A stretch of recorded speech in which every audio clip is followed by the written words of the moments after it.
Prepare-se para ser arrastado para as sombras mais profundas do folclore infantil, onde a inocência é apenas uma máscara a esconder horrores antigos e verdades que o farão questionar tudo o que lhe contaram sobre os contos de fadas. Durante gerações, Branca de Neve tem sido apresentada como um conto de madrastas invejosas, anões cantantes e um final feliz, mas a sua verdadeira origem é uma tapeçaria tecida com a escuridão da traição familiar, a crueldade de rituais sádicos e a chocante ambição de canibalismo. Bem-vindos de volta, meus caros curiosos, ao reino onde a magia se encontra com o macabro. O conto de Branca de Neve que conhecemos hoje, popularizado pelos irmãos Grimm em 1812, esconde uma verdade visceral. A vilã não era uma madrasta, mas sim a própria mãe biológica da menina. Este detalhe, frequentemente suavizado em adaptações modernas, é o epicentro de toda a violência e traição, transformando a história num pesadelo de abandono e ódio materno. A história não contada. O desejo canibal da mãe biológica.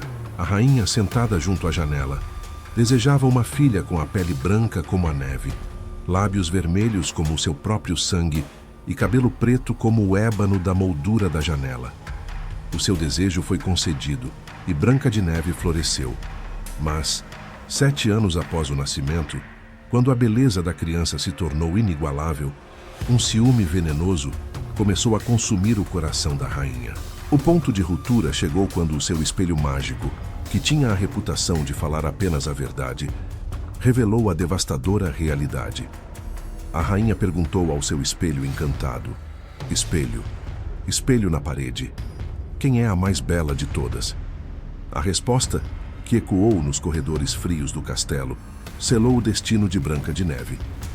Vós, minha rainha, sois bela, é verdade, mas Branca de Neve é 1000 vezes mais bela do que vós. Enraivecida por esta verdade incontornável, a rainha biológica concebeu um esquema sinistro e de um horror quase inimaginável. Ela chamou um caçador e deu-lhe uma ordem nefasta, que levasse a sua inocente filha de 7 anos para a profundidade da floresta e a apunhalasse até a morte. Mas o assassinato não era suficiente para a sua vingança insaciável. O verdadeiro ritual de horror estava na exigência da rainha. O caçador deveria regressar com o pulmão e o fígado de Branca de Neve, para que a rainha pudesse comê-los com sal. Esta inclusão grotesca e canibal no conto original dos Grimm não era aleatória. Acredita-se que este detalhe visceral foi incluído porque refletia a crença popular de que as bruxas consumiam crianças. A intenção da rainha biológica era utilizar os órgãos da sua própria filha num feitiço mágico para roubar a juventude e a beleza de Branca de Neve para si. Este ato de traição biológica, a mãe que deseja o canibalismo do seu próprio sangue, é o núcleo mais sombrio da história. Apesar da ordem cruel, o caçador, movido pela compaixão pela criança, poupou a vida de Branca de Neve, ordenando-lhe que fugisse para as profundezas da floresta para escapar à fúria da sua mãe. Numa artimanha inteligente, ele apresentou à rainha os órgãos de um javali selvagem em vez dos da sua filha. A rainha, na sua fúria cega e ambição voraz, consumiu os órgãos do javali com sal, acreditando piamente ter cumprido o seu ritual sádico e roubado a vitalidade da criança. Ecos de fome e abandono. O contexto da crueldade materna. Este tema de crueldade e abandono materno, manifestado de forma tão extrema na rainha biológica de Branca de Neve, encontra ecos na história real e no folclore de tempos de grande desespero. O conto, ainda que mágico, reflete a realidade sombria de épocas assoladas pela fome, como a Grande Fome entre 1314 e 1322, onde a escassez extrema e a desesperação levavam a atos inimagináveis, incluindo o infanticídio e, chocantemente, casos de canibalismo. O horror do canibalismo é uma sombra recorrente nos contos de fadas originais. No conto romeno que serviu de precursor a Hansel e Gretel, é a madrasta que mata o menino e força a irmã a prepará-lo como uma refeição para o pai. A irmã esconde o coração do irmão no tronco de uma árvore e serve a refeição, recusando-se a comer. No conto italiano Sun, Moon and Talia de Giambattista Basile, um precursor da Bela Adormecida, a rainha ciumenta ordena ao cozinheiro que mate os filhos gêmeos de Thalia e os prepare para o rei comer. De forma semelhante, no conto Jack and the Beanstalk, o gigante canta a rima sinistra.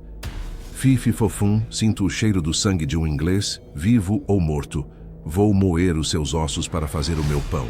A rainha biológica de Branca de Neve encarna este medo ancestral da privação e da traição mais íntima. O seu desejo de consumir a sua filha é uma representação da fome moral e espiritual. O ritual de mutilação e a justiça de fogo.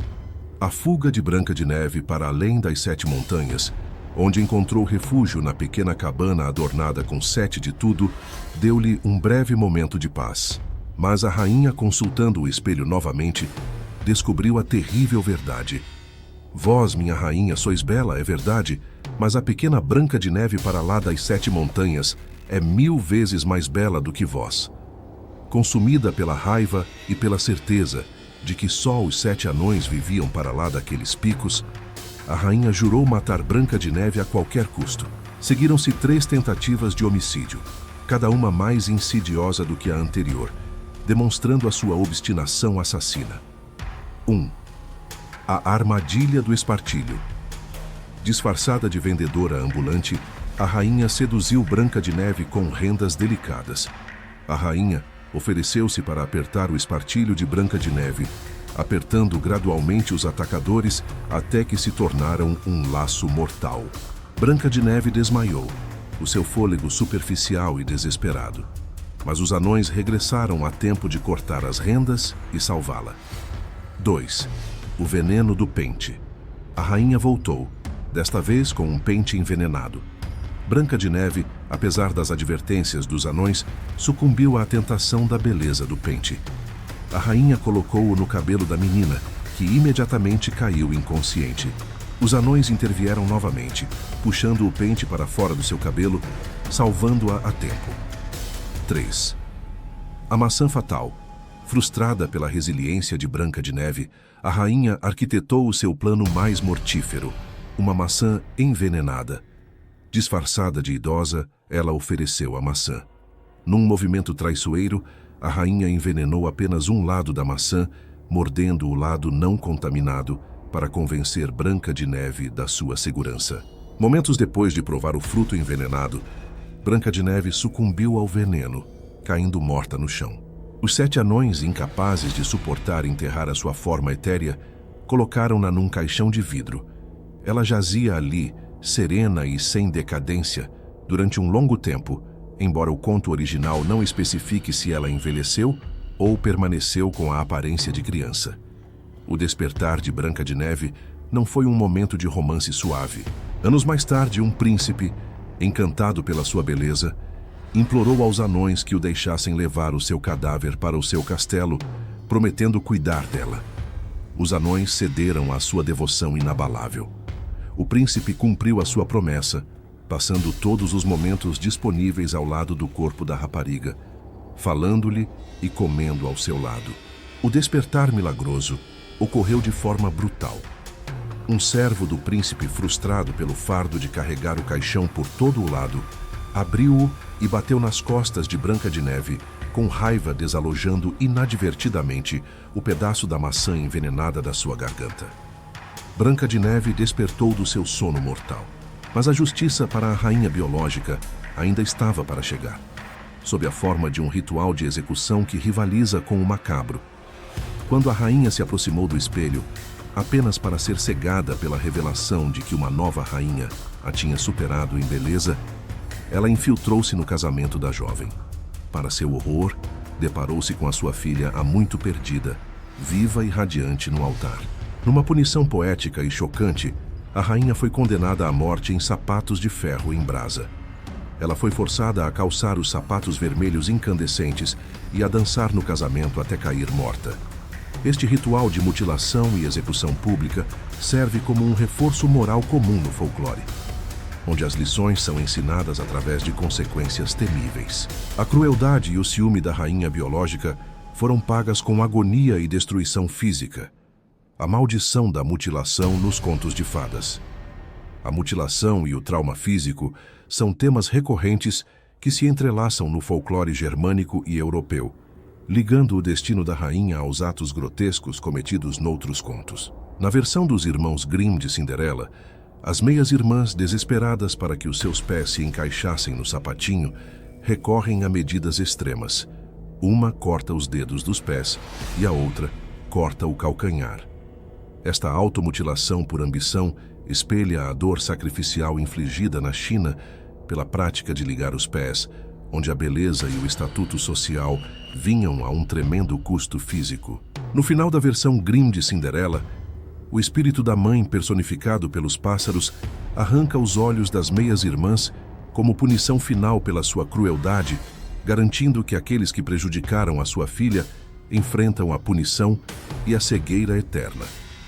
Até mesmo a morte da rainha em Branca de Neve, forçada a dançar em sapatos de ferro em brasa, lembra os métodos de execução pública da história. A punição brutal era um espetáculo comum na Londres da época.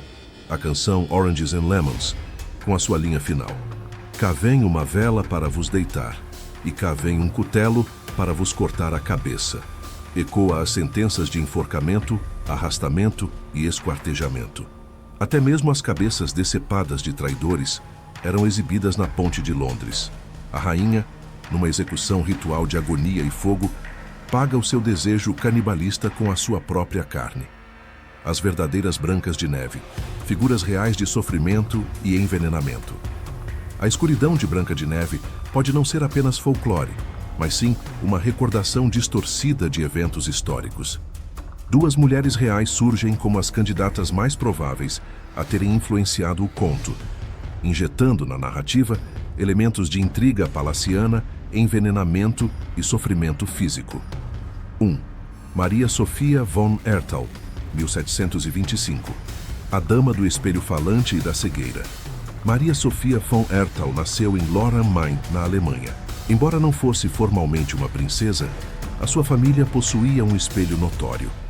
Os espelhos artesanais feitos na cidade de Lohr eram famosos pela sua qualidade inigualável e pela crença de que possuíam uma capacidade misteriosa de falar apenas a verdade. A família de Maria Sofia possuía um desses espelhos, um magnífico objeto com uma moldura vermelha e prateada, que pode ser visto hoje no Castelo de Lohr. A moldura deste espelho estava adornada com frases francesas que se traduzem como por recompensa e por castigo, juntamente com expressões que significavam autoestima ou orgulho. Este pode ser o verdadeiro espelho mágico da Rainha Má. A vida de Maria Sofia foi marcada pela tragédia. Uma batalha angustiante contra a varíola na sua juventude deixou-a com efeitos duradouros, tornando-a quase cega. A região envolvente do castelo de Lohr, a floresta de Spessart, era notória. Aqui crescia a belladonna, uma planta venenosa famosa por induzir a paralisia. Os defensores desta teoria traçam um paralelo sinistro entre esta erva mortal e o veneno que mergulhou Branca de Neve no seu sono mortal. Maria Sofia dedicou a sua vida a atos de caridade e compaixão. Após a sua morte, o seu túmulo continha uma inscrição intrigante: a nobre heroína do cristianismo. Aqui ela descansa após a vitória da fé, pronta para a ressurreição transfigurada. Esta frase, que ecoa ao despertar de Branca de Neve de um sono de morte, acrescenta uma camada cativante de mistério à sua ligação com o conto de fadas. Margareta von Waldeck, 1533.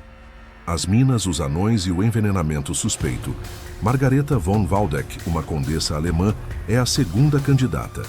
Ela era conhecida pela sua beleza excepcional, mas a sua vida foi marcada pela perda e pela intriga. O seu pai casou-se novamente, e a sua relação tensa com a nova esposa levou muitos dos seus filhos a serem enviados para longe. Margareta cresceu numa área repleta de minas de cobre em funcionamento, muitas delas propriedade do seu irmão. O trabalho nessas minas, realizado sob condições de esgotamento e desnutrição, frequentemente deixava as crianças mineiras atrofiadas no crescimento e com colunas vertebrais permanentemente curvas. Estes trabalhadores ganharam o apelido local de pobres anões. A família de Margareta possuía 7 dessas minas. A aldeia de Margareta foi palco de um incidente macabro que parece ter saído diretamente do conto. Um homem, irritado com as crianças que lhe roubavam a fruta, distribuiu maçãs envenenadas entre os suspeitos. Foi preso após a morte de várias crianças. Este evento, que captou a atenção generalizada, fornece um contexto real para o elemento da maçã envenenada no conto. Aos 16 anos, Margareta embarcou numa jornada sobre as 7 montanhas para se juntar à corte de Maria da Hungria em Bruxelas. Ali a sua beleza cativou o príncipe Filipe II de Espanha. O seu romance, contudo, enfrentou a forte oposição do pai de Filipe, devido à fé luterana de Margareta e à falta de vantagem estratégica no casamento.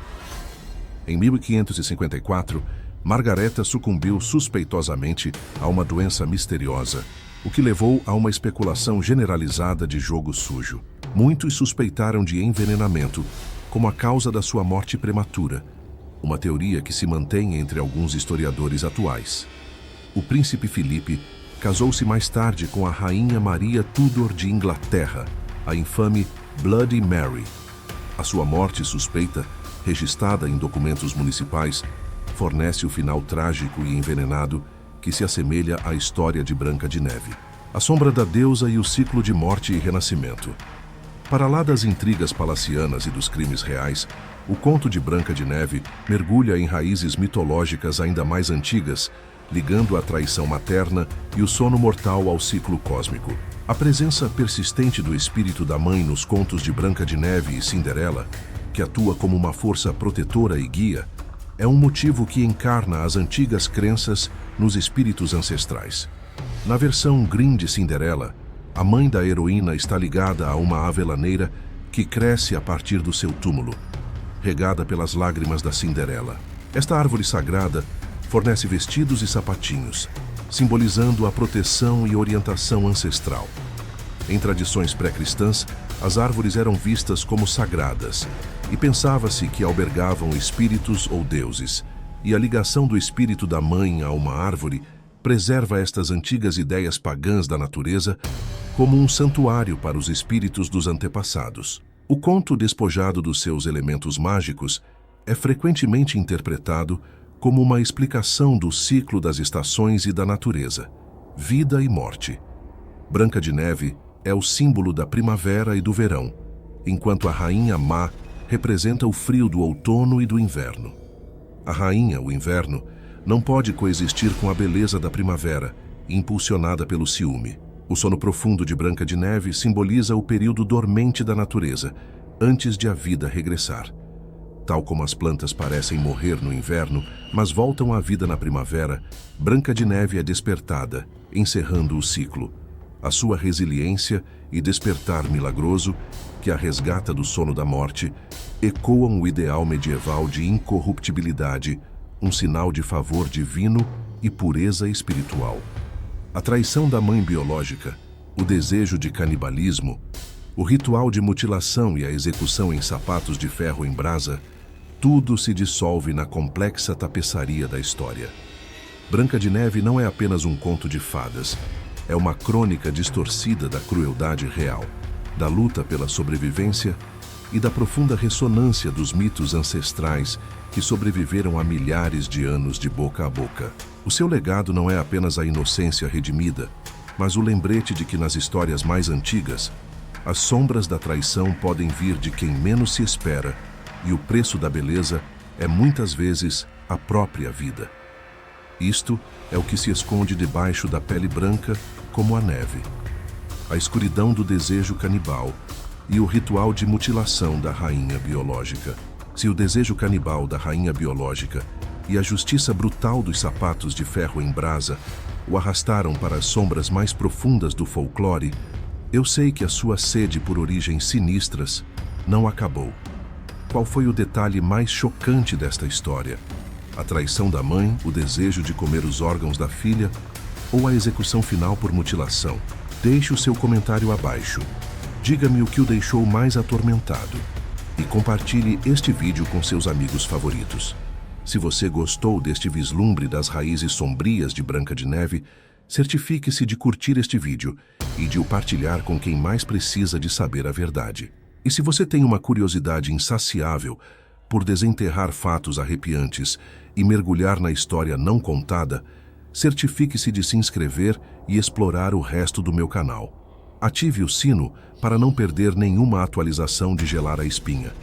Até o nosso próximo mergulho no desconhecido, continue a alimentar sua curiosidade. Vejo você num vídeo futuro.